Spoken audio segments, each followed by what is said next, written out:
오늘도 예배 자리에 나오신 여러분들을 주님의 이름으로 축복합니다. 우리 앞뒤 좌우에 계신 분들과 인사를 나눕시다. 참 잘 오셨습니다. 당신은 하나님의 걸작품입니다. 그러한 당신과 예배드리니 행복합니다.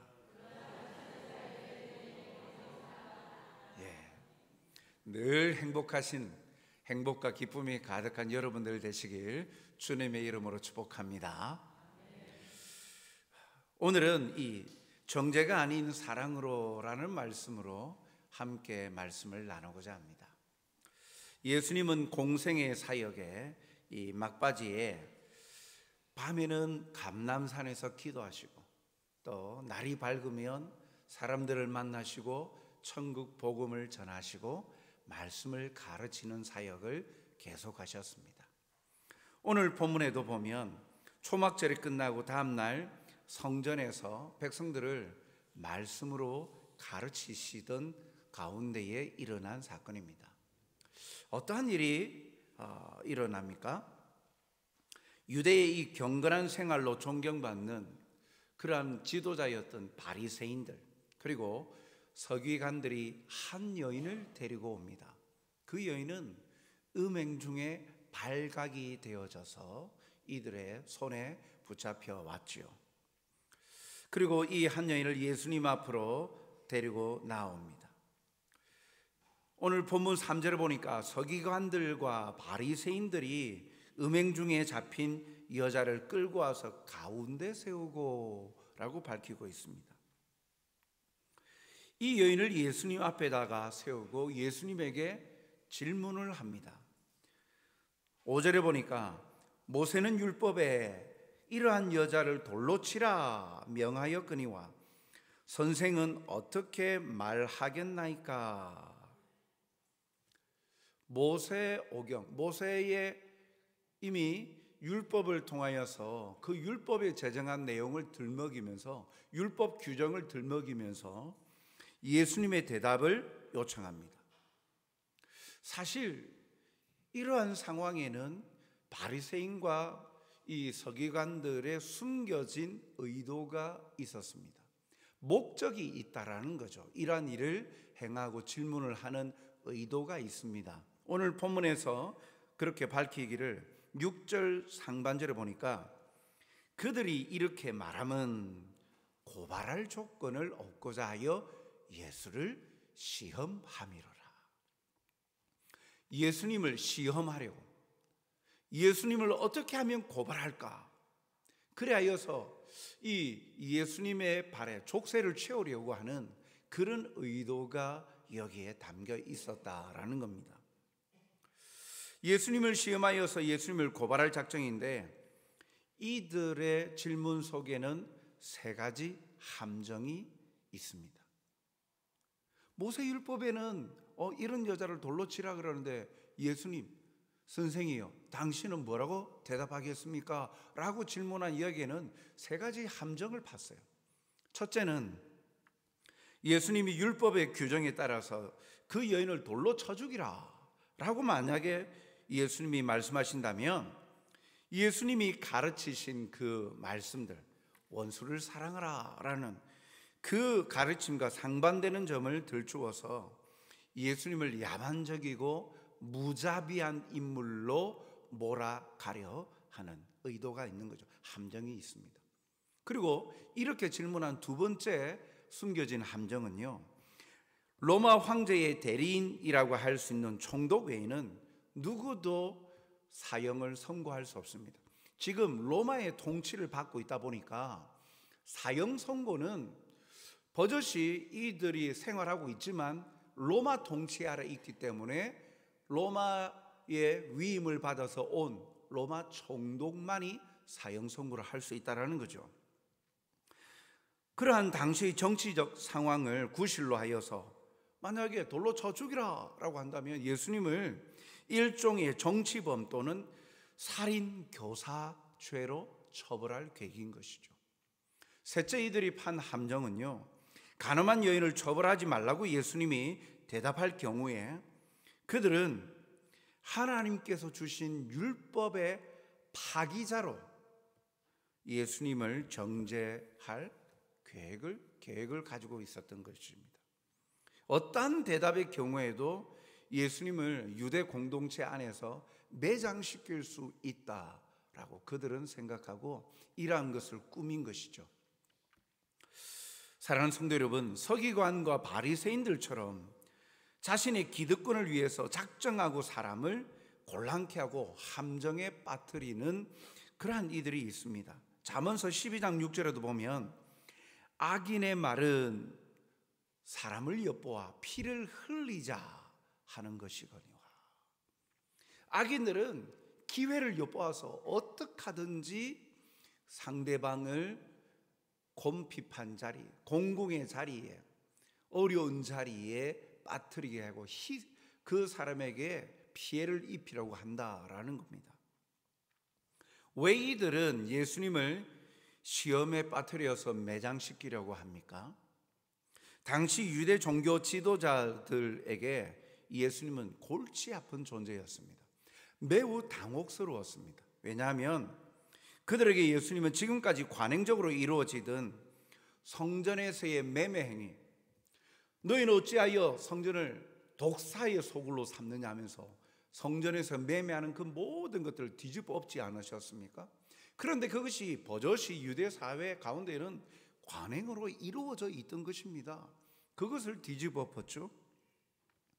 그것을 또 질책하셨죠. 심지어 안식일 규정까지 어긴 자로 여겨진 것이죠. 제자들이 안식날 이 배가 고파서 벼 이삭을 먹고 하는 것을 보고 안식일을 범했다. 그들이 정하고 있는 그 규례들을 범했다. 그런데 안식일의 주인은 인자라라고 예수님 말씀하시니까 지금 자기들이 가르치고 있는 교리, 주장하고 있는 그러한 문화들, 이런 것들을 전복시키려고 뒤집어 엎으려고 하는 그러한 세력. 그러니까 얼마나 당혹스럽습니까? 그리고 자신들은 갖지 못한 기적을 행하는 권능으로 사람들을 미혹한다라고 그들은 여긴 것이죠. 자기들의 입지가 줄어든다라고 생각한 겁니다. 자기들이 주목을 받고 종교 지도자로서 존경을 받아야 되는데 자신들이 가르쳐 온 교리와는 다르게, 그리고 백성들의 마음을 혼란케 만든다라고 하니까 자신들의 기득권이 사라진다라고 여긴 것이죠. 자신들의 기득권을 위협하는 한 인간으로 예수님을 이해하고 있었기 때문에 예수님을 공궁에 빠뜨리고 그리고 매장시키려고 하는 것입니다. 이런 종교적인 편견과 집단적인 이기주의가 자신들에게 어떠한 결과를 가져오는지 잘 모르고 있습니다. 영적으로 무지하고 종교적인 편견에 사로잡힌 이들은 결국 하나님의 뜻을 바로 알지 못하고 바른 길을 묻는 사람들을 오히려 잘못된 길로, 그릇된 길로 인도하는 자리에 서 있게 된 것이죠. 잠언서 16장 29절도 이렇게 말합니다. 강포한 사람은 그 이웃을 꾀어 좋지 아니한 길로 인도하느니라. 겉은 하나님의 율법이다, 하나님의 말씀이다 하면서 그 가르치고 이야기하지만 실상은 그들의 기득권을 좇으려고 하는 자들이었다는 거죠. 그래서 바른 길로 인도하는 것이 아니라 좋지 아니하는 길로 인도하는 그러한 악인과 강포하는 자와 똑같다라는 겁니다. 오늘 나는 나의 이익과 만족을 위해 좋지 않은 길로 주변 사람들을 몰아가거나 인도하고 이끌고 있지는 않는지 또 반문하게 됩니다. 겉모습은 거룩하고 존귀해 보이는데 실상은 자기 속에 기득권, 자신의 그 이해관계에 얽혀서 자기가 얻고자 하는 것을 얻으려고 하는 것이 그 모든 행동의 중심이 되어져 있는 그러한 사람, 숨겨진 의도를 가지고 행하는 악인. 그리스도인은 그러한 사람이 되지 말아야죠. 선하고 좋은 길로 인도하는 하나님의 백성들이 되시길 주님의 이름으로 축복합니다. 이 어려운 질문과 함정에 예수님은 어떻게 반응을 하십니까? 6절 하반절에 보니까 예수께서 몸을 굽히사 손가락으로 땅에 쓰시니, 그 어려운 질문에 예수님이 즉답하지 않으시고 곧바로 말씀으로 소리를 내어서 말씀하지 아니하시고 땅에다가 글을 쓰셨습니다. 손가락으로 땅에 무언가를 쓰셨습니다. 어떤 내용을 썼는지는 성경이 밝히고 있지 않습니다. 왜 그런 행동을 하셨는지 성경학자들은 여러 가지 설들을 말하고 있지만 그 가운데 지지받고 있는 내용은 흥분한 서기관들과 바리새인들을 진정시키는 역할을 하셨다라는 거, 그렇게 진단을 합니다. 어떤 내용인지는 모르지만 그렇게 흥분하여서 나온 그 무리들을 잠시 진정시키는 역할을 하셨다라고 보고 있어요. 그러나 이들의 흥분은 가라앉지 않았습니다. 계속해서 질문을 합니다. 7절 상반절을 보니까 그들이 묻기를 마지 아니하는지라, 독촉했다는 거예요. 예수님이 즉답을 안 하시고 바닥에다가 글을 적으시니까, 아니 선생이요, 대답해 보세요. 그들의 마음에는 야, 이제 드디어 걸렸구나. 그래, 어떤 대답을 하든지 내 손 안에 있어. 그래서 이제 이 맹수가 어린 짐승들이나 이 나약한 짐승들을 잡아먹기 위해서 포위해서 점점 궁지에 몰아붙이듯이 쉬지 않고, 예수님이 대답을 안 하시니까 계속 질문을, 아니 대답해 보세요, 말씀해 보세요 하고 이렇게 궁지에 몰아넣었다라는 거예요. 그래서 7절 상반절에 그들이 묻기를 마지 아니하였다 그랬어요. 그러자 예수님은 일어나셔서 말씀하십니다. 어떤 말씀을 하십니까? 7절 하반절에 보니까 이에 일어나 이르시되 너희 중에 죄 없는 자가 먼저 돌로 치라. 죄 없는 자가 먼저 돌로 치라 라고 말씀하시는데, 죄 없는 자라는 것은 단순히 죄가 없다라는 것뿐만 아니라 죄의 욕망도 없다라는 뜻을 포함하고 있습니다.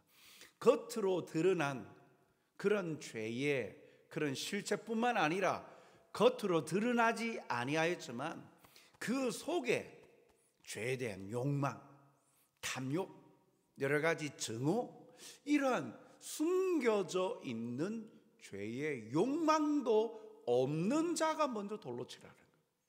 포괄적인 개념이 거기에 담겨 있는 거예요. 하나님 앞에서 죄의 욕망도 없는 무죄한 자가 먼저 돌로 치라는 것입니다. 이 예수님의 대답에 어떤 일이 일어납니까? 9절에 보니까 그들이 이 말씀을 듣고 양심의 가책을 느껴, 어른으로 시작하여 젊은이까지 하나씩 나가고 오직 예수와 그 가운데 섰는 여자만 남았더라. 이 말씀을 듣고 양심의 가책을 느꼈다. 그래서 하나씩 그 자리를 떠나갔더라. 양심의 가책을 느끼고 부끄럽기 시작한 거예요.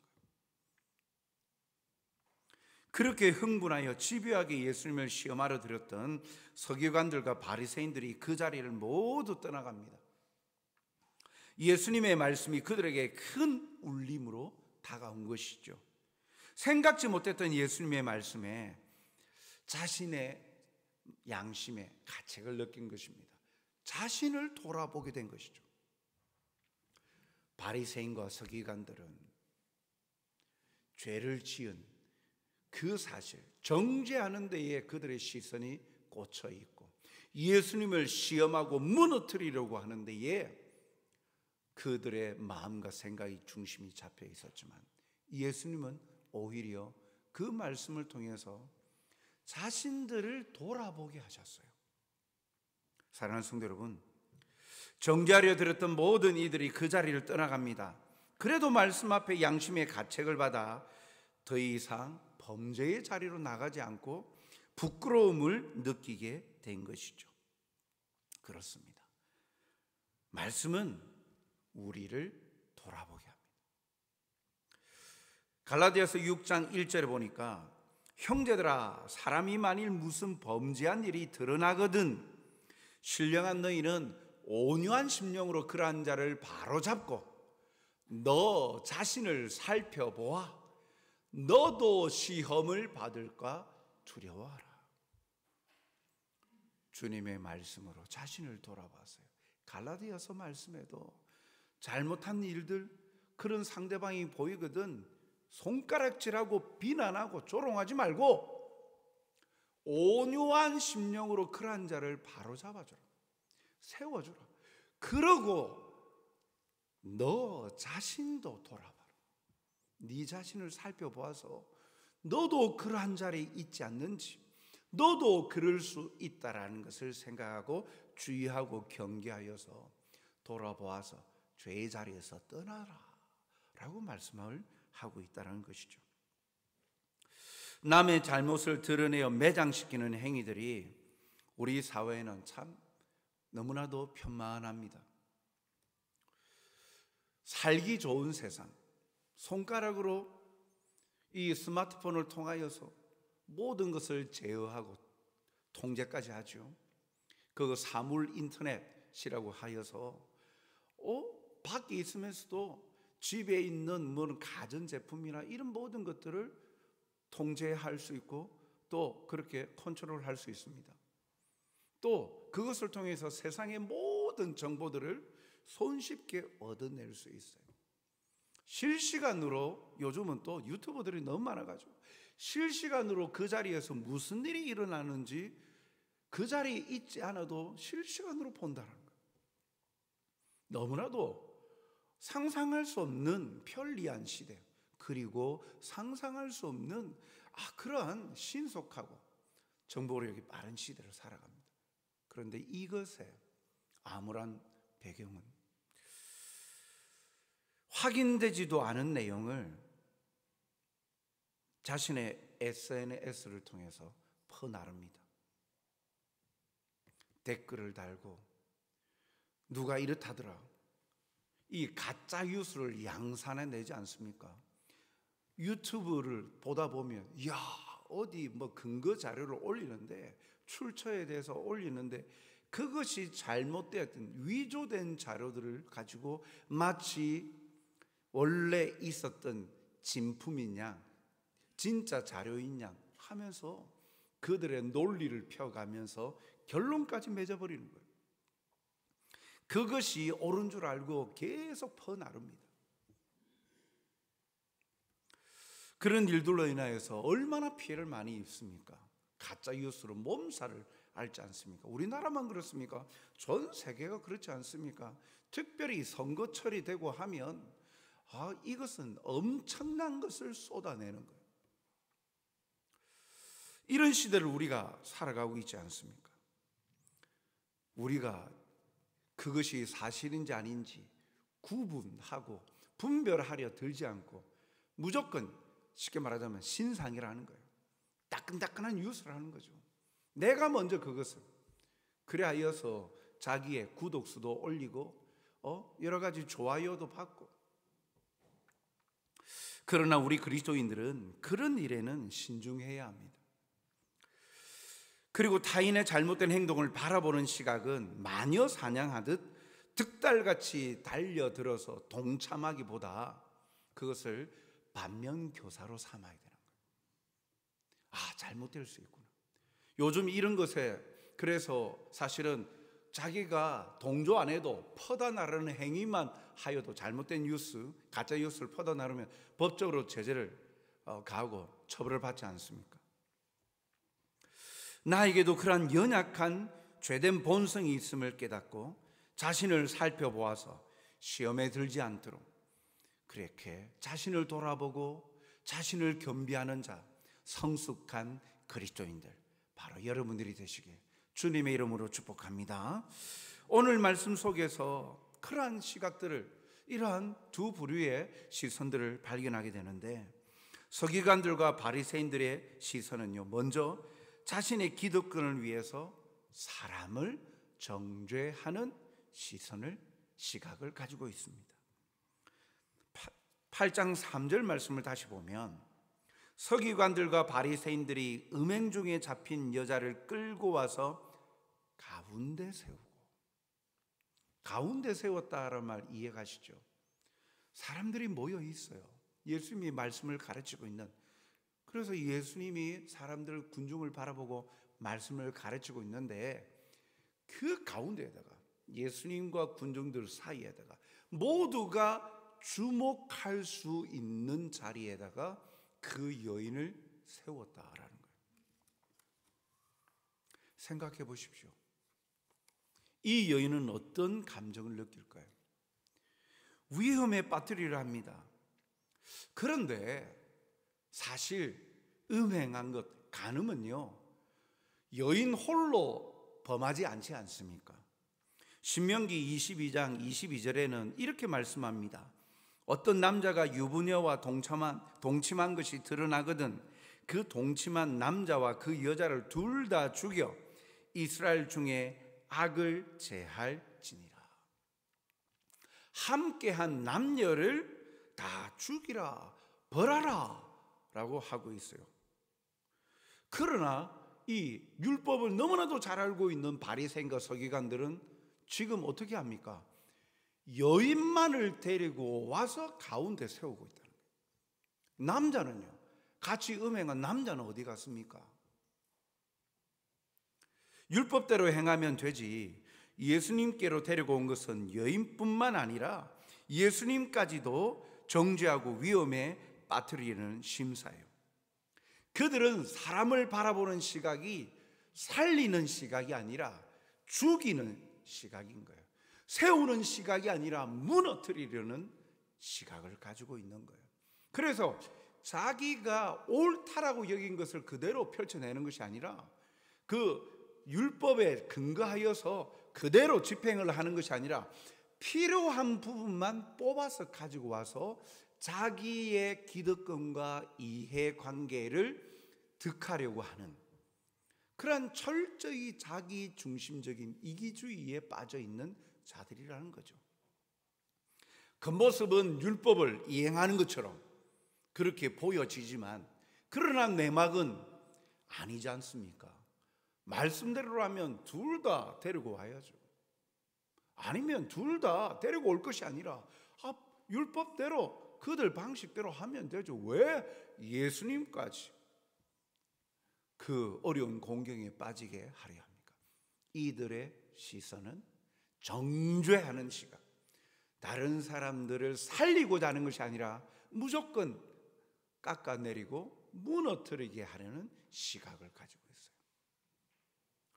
그러나 예수님은 그렇지 않습니다. 예수님의 시선은 사랑입니다. 먼저 자신을 찾아온 흥분한 서기관들과 바리새인들을 진정시키시고 그들의 생각을 정리하고 돌아볼 시간을 주셨어요. 6절 하반절 8절 말씀을 보니까 예수께서 몸을 굽히사 손가락으로 땅에 쓰시니, 그런 시간들을 이렇게 흥분해서 온 그들에게 시간적으로도 조금 인터벌을 주면서 좀 그들을 진정시키려 하셨어요.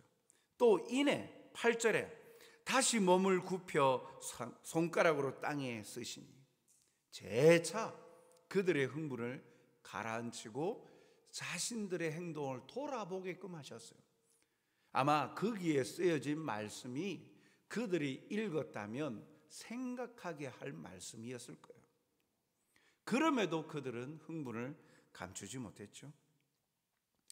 그들을 향하여 그들 마음속에 있는 나쁜 의도를 밝힘으로 자신을 모함하려는 이들의 나쁜 의도를 백성 앞에서 밝혀서 부끄럽게 만들고 예수님 자신의 위신을 세우려 하지 않으셨어요. 너희들이 가지고 있는 생각 내가 모르는 줄 아느냐 하면서 이 율법의 말씀을 하면서 왜 이 여인만 데리고 왔느냐, 그들의 부정함과 모자라는 부분을 예수님은 지적하실 수 있었습니다. 한마디로 이들을 군중들 앞에서 몰락시킬 수 있으신 분이십니다. 말씀의 주체이시기 때문에. 그렇게 하지 않으셨어요. 그들의 잘못을 당장 질책하지 않으시고 돌아볼 시간들을 주셨어요. 그러나 예수님이 충분한 시간을 주셨지만, 그리고 그렇게 시간을 주셨고 그들이 선택하도록 기회를 예수님은 주셨어요. 또한 예수님은 대중 앞에 끌려 나와 경멸과 수치를 당하는 여인을 인격체로 정중하게 대하셨어요. 10절 상반절에 보니까 예수께서 일어나사 여자 외에 아무도 없는 것을 보시고 이르시되 여자여. 우리 성경을 읽을 때는 그 여자여 하는 말이 이게 어떤 어감인지 어떠한 내용인지 참 와닿지는 않습니다. 잘. 그런데 가늠한 여인을 향하여 예수님은 여자여 했는데, 이 말은 이 시대의 문화적으로 볼 때 경멸적인 의미가 전혀 포함되지 않고 오히려 부드럽고 정감이 넘치는 호칭입니다. 십자가상에서 자기 어머니 마리아를 보고 여자여 보소서. 아니 어머니 보고 여자여 보소서가 뭐야? 우리 문화적으로 볼 때 문구가 그렇게 보이지만 거기에는 상대방을 정중하게 대하는 태도가 담겨 있는 거예요. 지금 사람들에게 정죄받고 있는 여인은요, 가는 죄를 범한 경멸받아 마땅한 여인이었습니다. 그러나 예수님은요, 자기 앞에서 떨고 있는 범죄한 이 여인도 소중한 한 생명, 귀하게 여겨야 할 하나의 인격체로 보시고 이처럼 정중하게 대하고 계신 것이죠. 그러시면서 11절에 예수께서 이르시되 나도 너를 정죄하지 아니하노니 가서 다시는 죄를 범하지 말라 하시니라. 예수님은요, 자신도 그 여인을 정죄하지 않는다라고 말씀을 하시면서 범죄치 않도록 권면하십니다. 주님이 가지시는 그 시각과 시선의 중심은 사랑이죠. 범죄하지 않고 죄의 고통의 자리에 머물러 있지 않고 떠나기를 바라는 주님의 마음이 담겨 있는 거예요. 지금까지 이 여인은 자기 죄를 회개하기보다는 목숨을 잃는 데에 대한 두려움과 간음 현장에서 적발된 데에 대한 수치심에 휩싸여 있었을 것입니다. 많은 사람들이 보는 앞에서 자기의 죄가 드러나게 되었으니까, 그도 죽임을 당할 거라는 것을 알고 있으니까. 그러나 예수님은 정죄라는 말씀을 오늘 10절 11절 반복적으로 말씀을 하시면서 여인의 관심을 위기감이나 수치심이 아니라 자신의 죄에 대하여서 바라보게 하신 것이죠. 너에게 지금 중요한 것은 네 죄를 회개하고 돌이키는 거야. 사랑하는 성도 여러분, 음행한 여인을 대하는 바리새인과 서기관들, 그리고 예수님의 가장 큰 차이는 그 여인을 대하는 태도와 시각입니다. 바리새인과 서기관들은 예수님을 공경에 빠뜨리기 위한 수단으로 여인을 보고 이용하였습니다. 사람을 대하는 태도가 자기의 목적을 달성하기 위하여 사람을 이용하는 수단, 도구 정도로만 바라보고 있는 거예요. 그 어디에도 사람에 대한 존중이나 배려나 인격체로서 대하는 그러한 태도는 없어요. 그러나 예수님은요,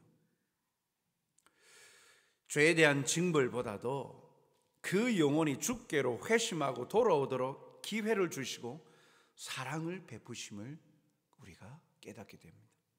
이사야 55장 6절에 보면 너희는 여호와를 만날 만한 때에 찾으라, 가까이 계실 때에 그를 부르라.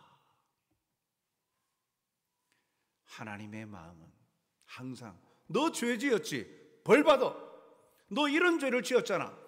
너는 절대 나와 함께 할 수 없어. 나가라, 떠나라, 죽으라. 멸망의 자리로 하나님은 정죄하시고 그냥 나락으로 떨어지게 하시는 분이 아니시죠.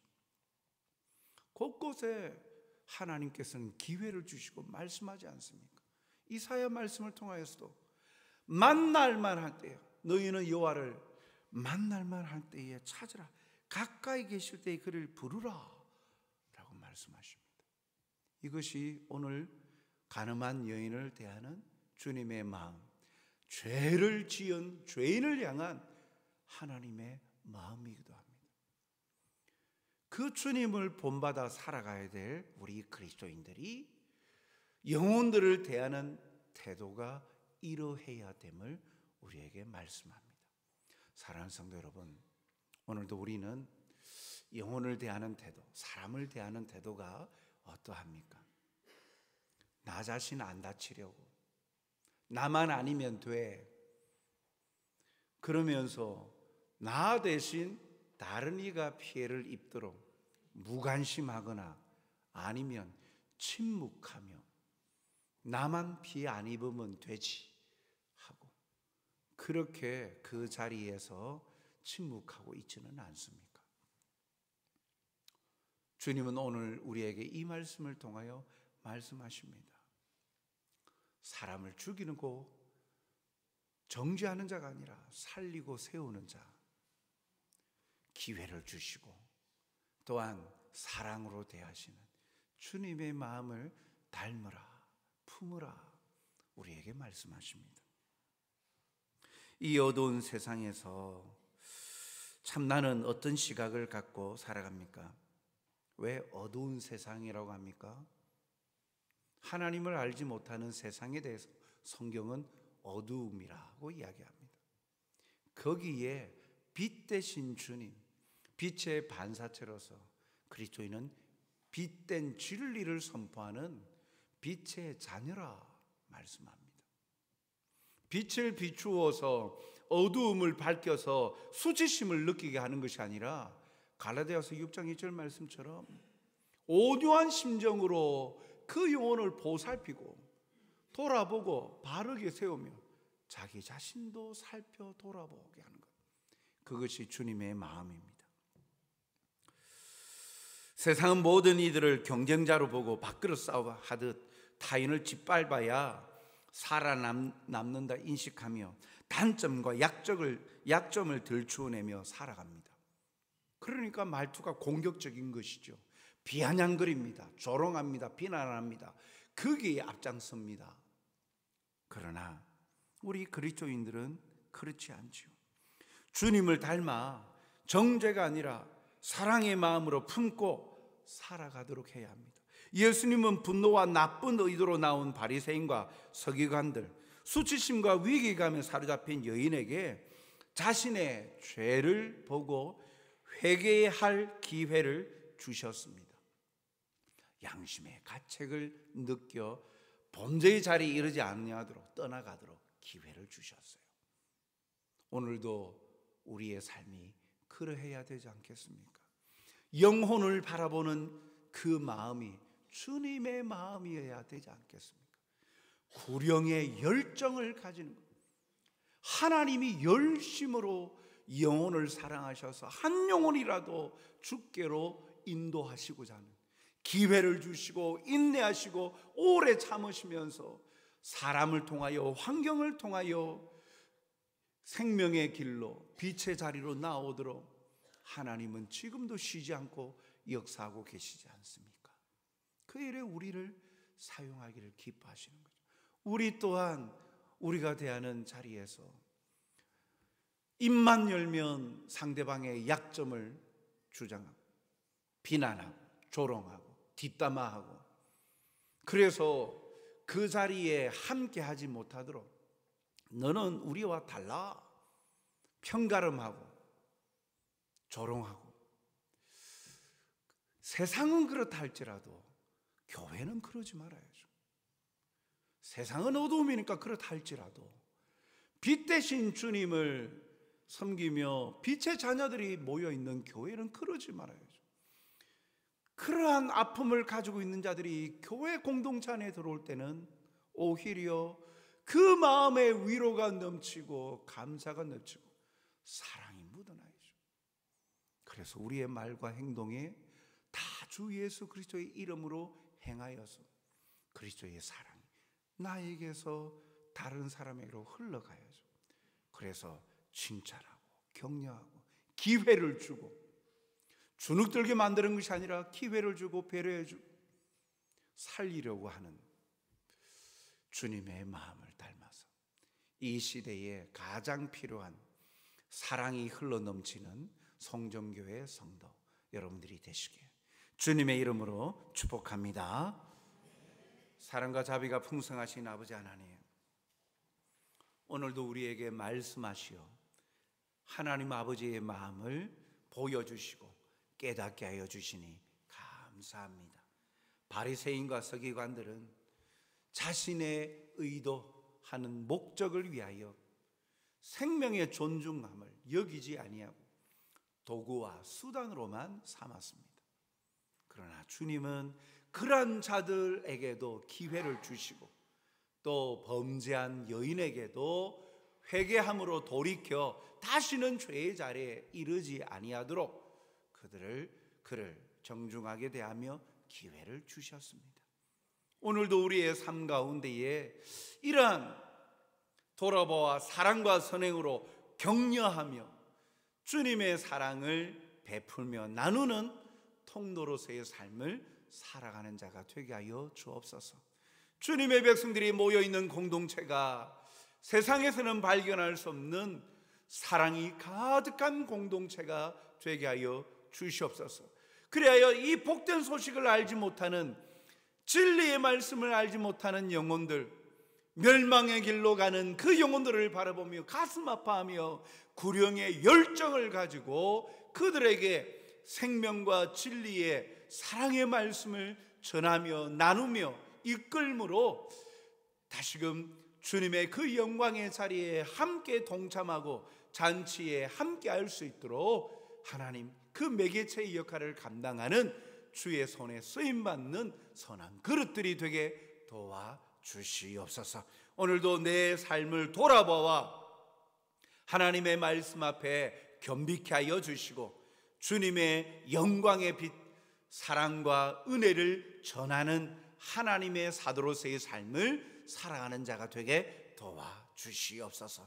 아버지 하나님, 오늘도 이 말씀 앞에 우리의 잘못이 발견되어지고 기억난다면 즉시 회개함으로 용서함을 받아 자유케 하여 주시옵고 기쁨으로 살아가게 하여 주시옵소서. 감사하오며 예수님 이름으로 기도하옵나이다.